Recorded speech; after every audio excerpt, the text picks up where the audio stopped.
Sebelum saya berbicara, saya mau pantun dulu nih.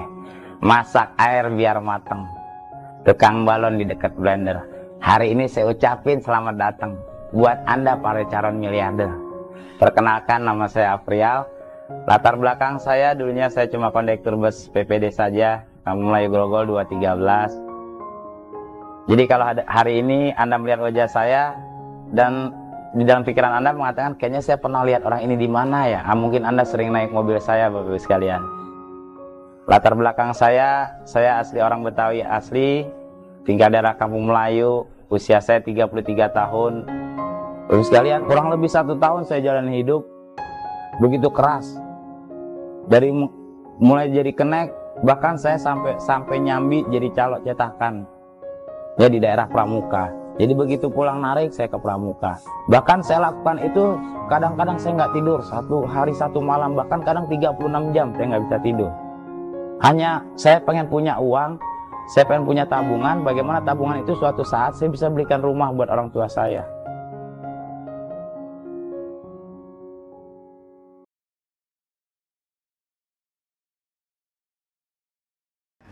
Udah males lagi ngeliat bulat-bulat, ngeliat orang MLM. Ya kalau orang bilang trauma, ya trauma lah di situ. Bahkan kalau saya pulang ke rumah nih, ngeliat orang pada kumpul-kumpul, saya mendingan kabur. Padahal itu belum tentu lagi om sharing MLM, bisa jadi lagi rapat RT gitu.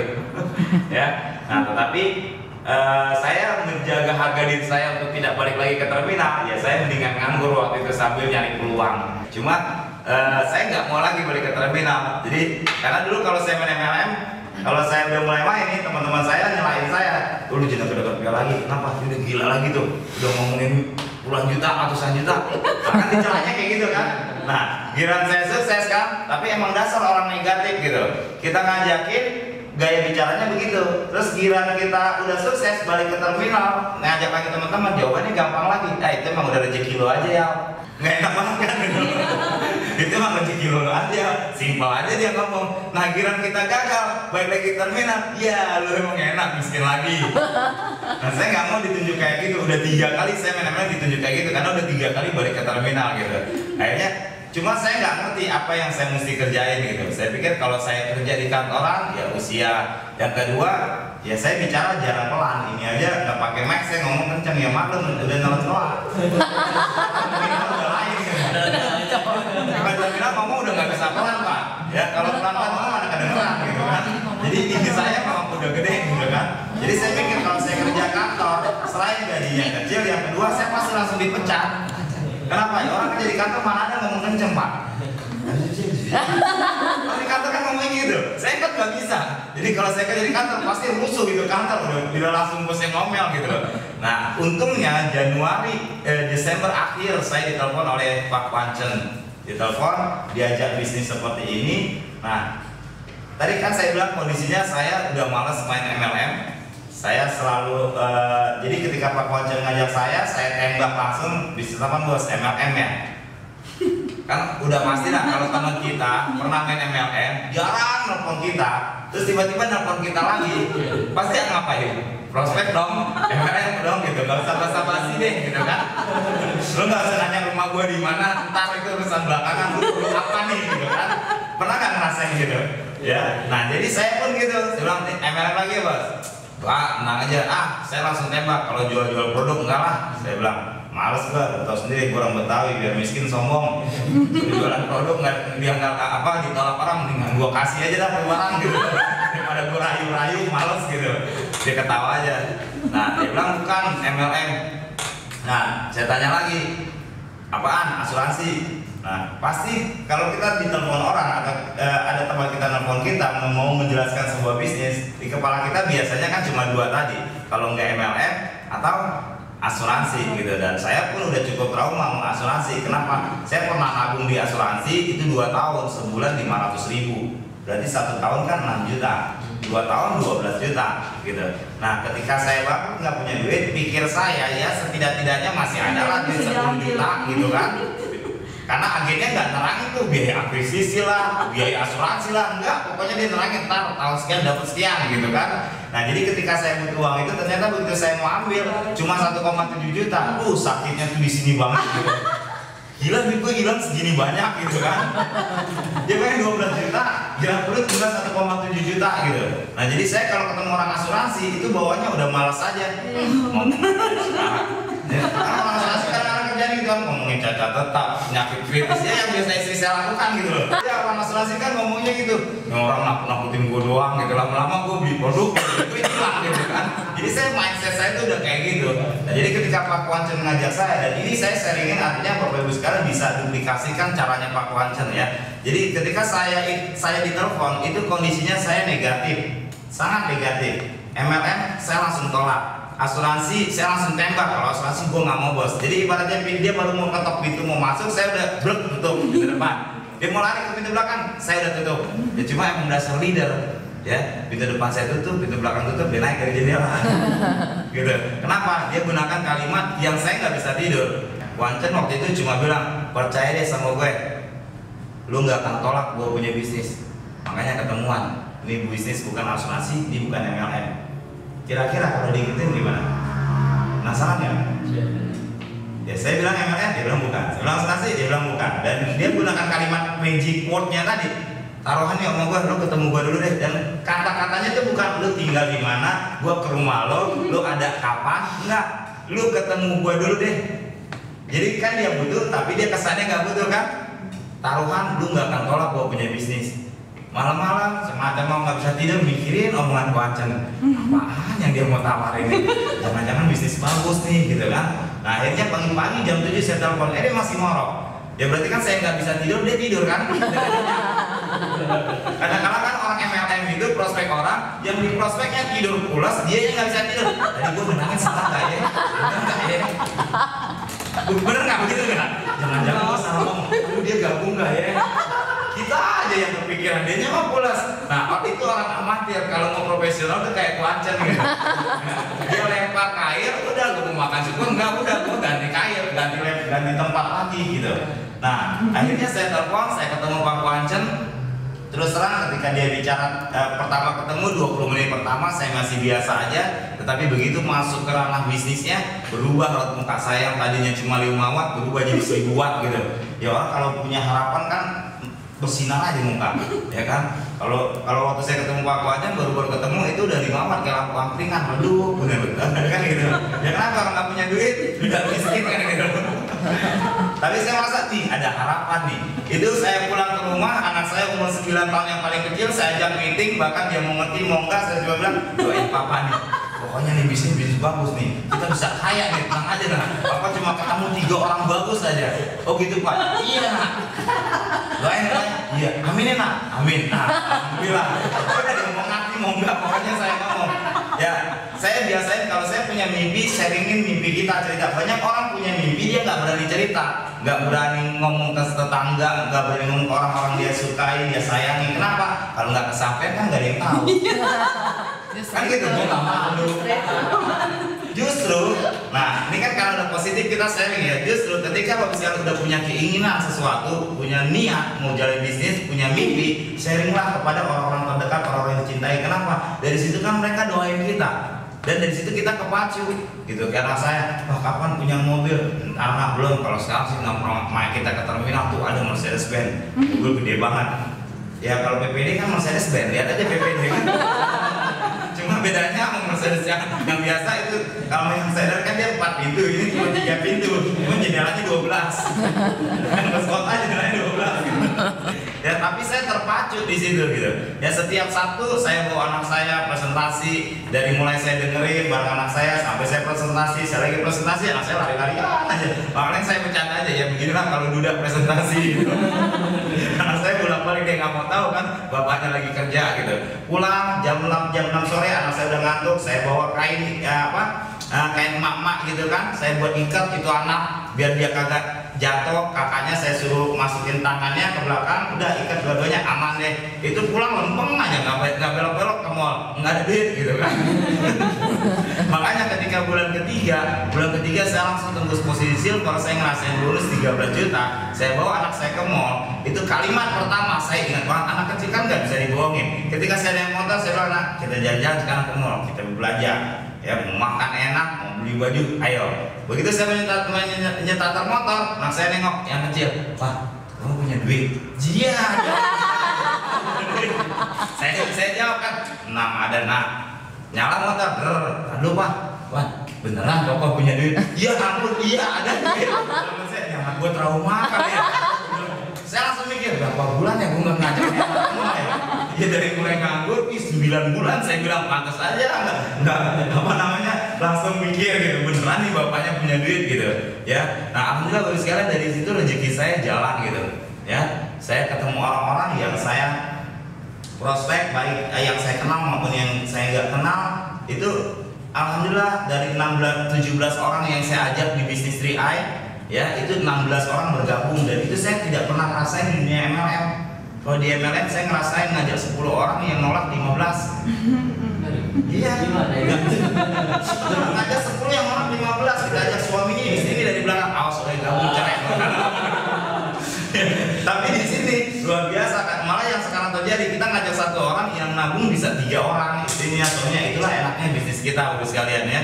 Nah, dan itu pun saya gunakan gayanya Pak Kwancen. Ya, saya tidak pernah datang ke rumah teman saya atau ke rumah orang untuk presentasi. Saya cuma telepon seperti Kwancen nelfon saya. Pokoknya ketemu dulu deh bos. Saya jamin deh lu gak akan tolak. Saya bikin orang penasaran. Kalaupun saya mau ketemu, saya ketemu di tengah. Nah waktu itu karena budget saya nggak ada, saya ketemunya di 7-Eleven.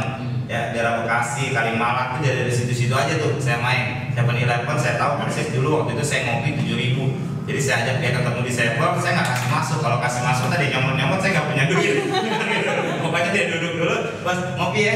Dia belum bilang iya, belum bilang enggak. Bentar bos, saya langsung jalan. Kalau kasih dia 1 kopi 7.000, saya 7.000. Saya cerita di situ prospek, gitu. Nah alhamdulillah kejadiannya ya tadi di bulan pertama saya dapat bonus 2 juta rupiah dari 16 orang yang saya ajak dia bergulir. Ya.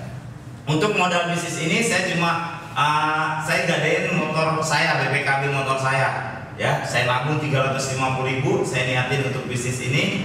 Otak saya mikir gimana bulan depan saya harus keluar uang tidak dari kantong saya, tetapi dari bonus ini. Kenapa? Ya boro-boro di kantong emang udah nggak ada duit yang pertama, karena duitnya itu aja kan, di 2 juta itu pun buat makan.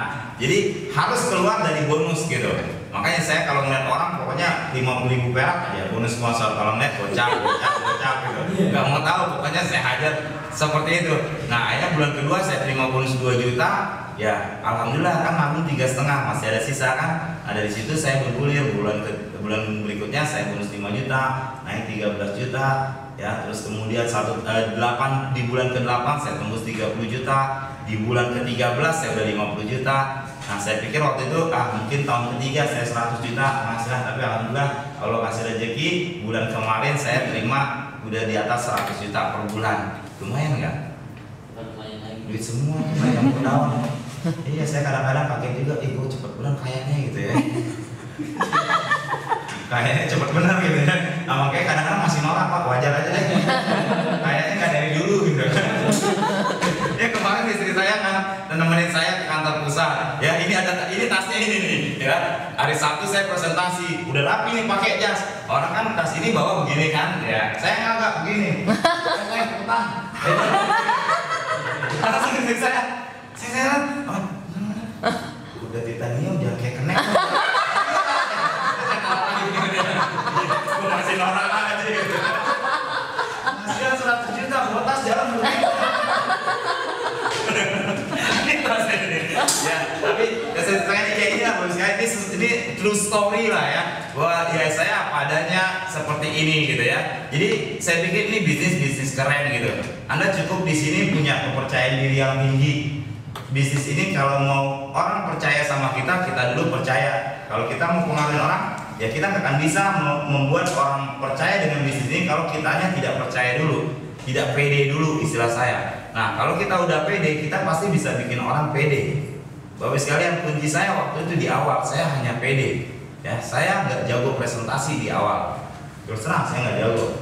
Ngomong begini nggak bisa. Makanya ketika saya sukses, Kwancen melihat saya malah dia bengong. Pak Kwancen itu nggak saya ngomong. Begitu kelas saya presentasi dia nanya, lu bisa juga lu ngomong. Karena dia tahu saya nggak dia ngomong. Dia bilang, emang ya kalau dia banyak duit lain ya nggak bisa jadi bisa kan.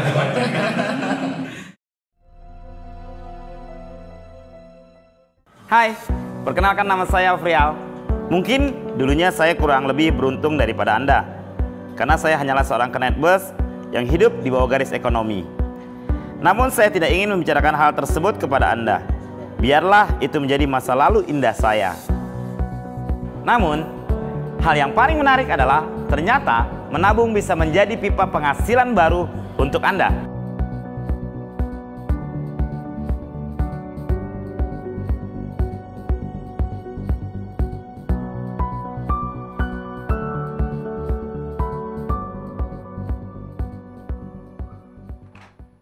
Dalam eksklusif online training ini, saya akan paparkan kepada Anda bagaimana Anda bisa menambah pipa penghasilan baru dari menabung. Silakan isi data, nama dan email Anda, dan saya akan kirimkan informasi ini kepada Anda.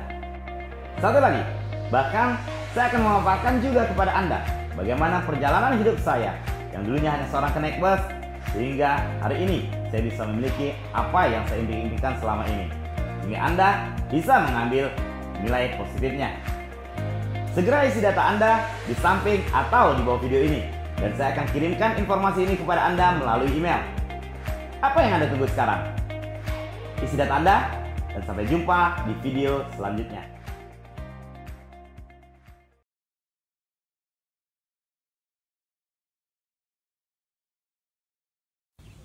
Saudara tercinta, ingatlah, hanya orang sukses yang bisa memanjakan dirinya dan membahagiakan orang-orang yang dicintainya.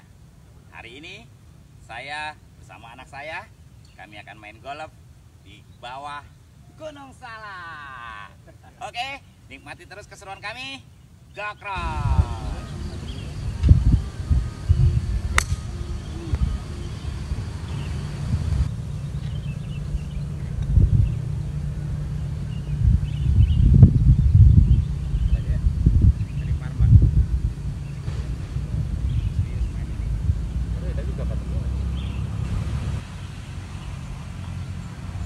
Ya elah, kurang, rugi lagi.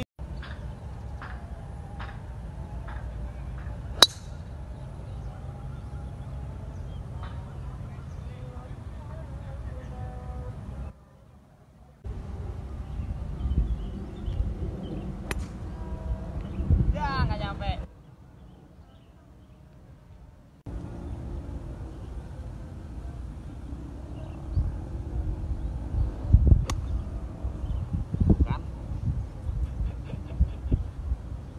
Belum pernah kan gue diaon kan sial kan.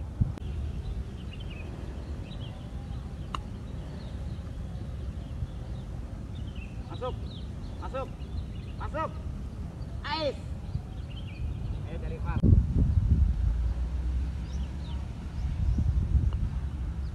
Nice, Pak.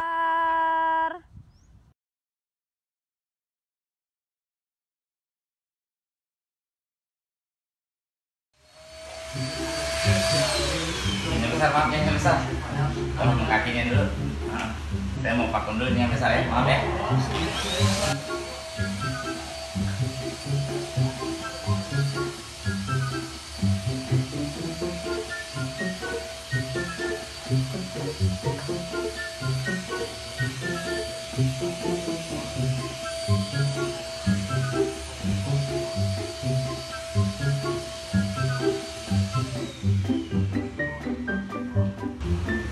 Yang besar nih ngopinya yang besar.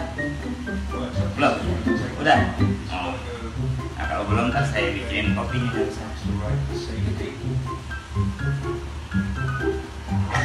Kopinya panas ya? Ya, bentar ini yang besar ya. Ya, bentar yang besar baru di situ ya.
Itu video yang saya lakukan edit ya, saya ngambil juga dari video content creator lainnya ya, saya lakukan editing.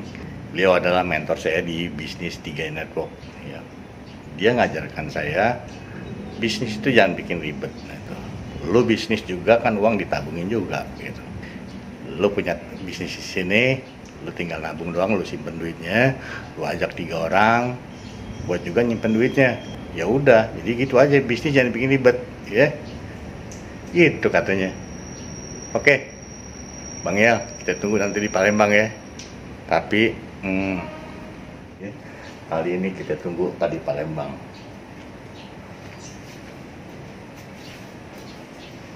Nah, ini dia nih.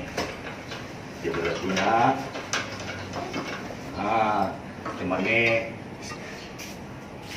Nah, ini stick zaman dulu namanya Kenneth Smith. Iya, kayu dari kayu nih.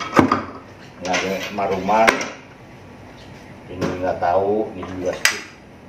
Banyak juga nggak tahu apa. Mereknya jarang dipakai juga. Ini pating yang biasa dipakai.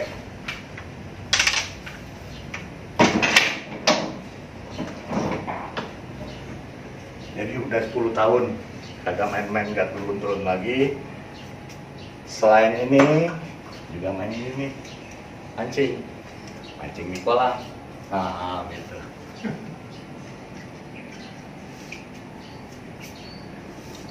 Kita tunggu ntar di Palembang, kita sempetin waktu ya. Oke.